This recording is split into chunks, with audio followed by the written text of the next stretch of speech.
Hi, and welcome to another episode of pianoTV. I am Allysia, your host, and I'm really excited about this rather goofy video that we're about to get on with here. We usually talk about more serious subject matter on this channel. We talk about classical music and do tutorials and stuff like that. But sometimes it's fun to just do something a little bit more lighthearted. And the other day I was browsing Reddit and Tumblr and happened to come across just this gold mine of the most bizarre and weird classical music album covers that I just had no idea existed, and they made me laugh, so I thought that maybe you would also want to have a laugh.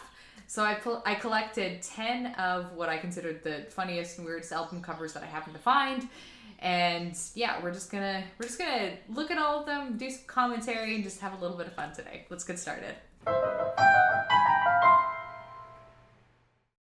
First up is Eric Satie and his friend Darius Milhaud.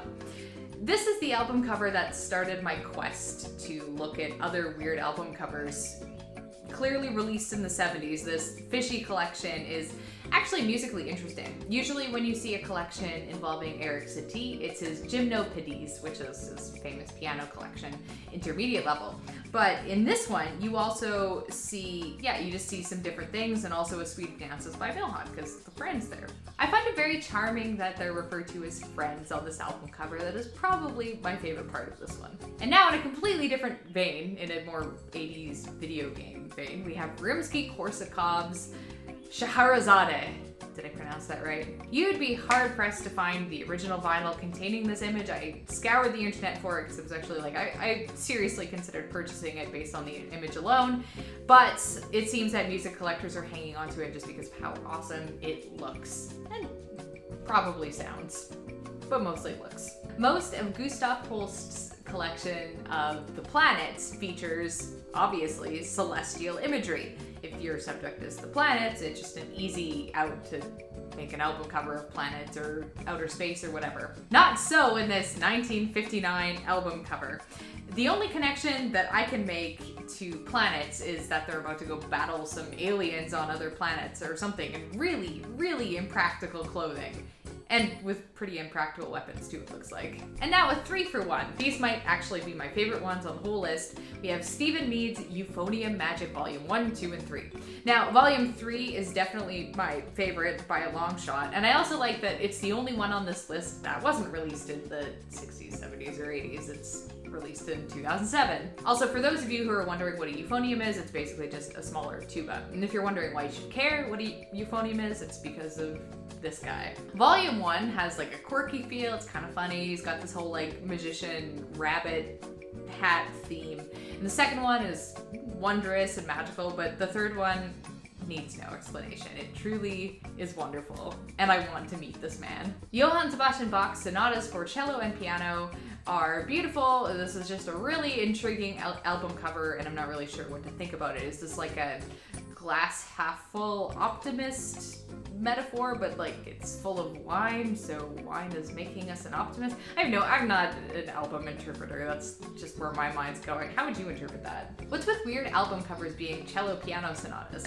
This Brahms cover is like the world's most passionate Christmas ornament, and that's all I can think of. It's like a telenovela encapsulated on your Christmas tree. And the MOFFO sings BELUNI, DONIZETTI, ROSSINI, and VERDI.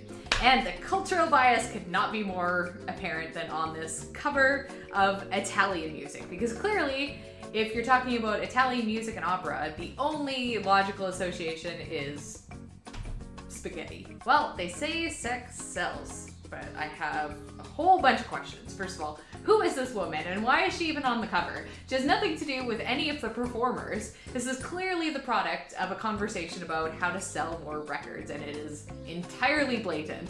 This was 1964 after all. I would say it's worth it for the Barenboim. Oh my goodness, treasures for horn and trumpet. This is definitely a treasure of an album cover. I think there must be something to horn players just having a ridiculous sense of humor. And again, I'm left with so many questions. Why is there like a Freddie Mercury lookalike as a pirate? What's with the sly looks? Is that a boat? Like, I need to know what's going on in this scene. What were they? This is like drink a bunch and hey, let's make an album cover. First of all, it's nice to see a Dvorak album that is not just his Ninth Symphony, the New World Symphony.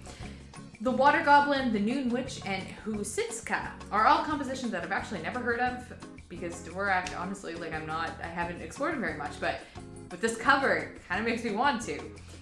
One of the best parts about this retro cover is just the commitment. Nowadays with Photoshop, you can just like make a few tweaks and whatever, but this is like full out costume, face paint.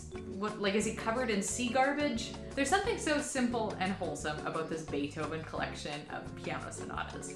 Alfred Brendel's like, yep, these are my piano hands. These are the hands that are playing this music. It's so refreshing. And last but not least, Julian Lloyd Webber's Travels with My Cello.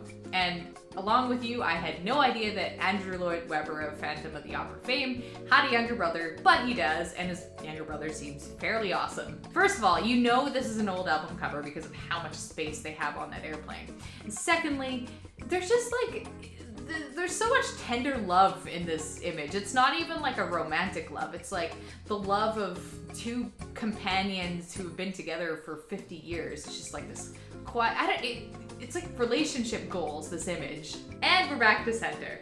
I hope you enjoy looking at these weird and wacky album covers. I had a lot of fun browsing through them. It was just a nice little departure from our typical serious discussions. I hope you enjoy this. Maybe, you know, if you're inspired, you can go. There's an entire Reddit thread dedicated to this. There's an entire Tumblr post. What do you call things on Tumblr? I'm not hip with the Tumblr. I don't know. Anyway, thank you so much for watching this video. Give it a thumbs up if you enjoyed it. Subscribe if you haven't already. And I will catch you in the next one.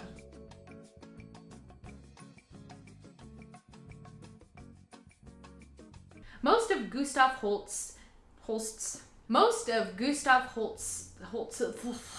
I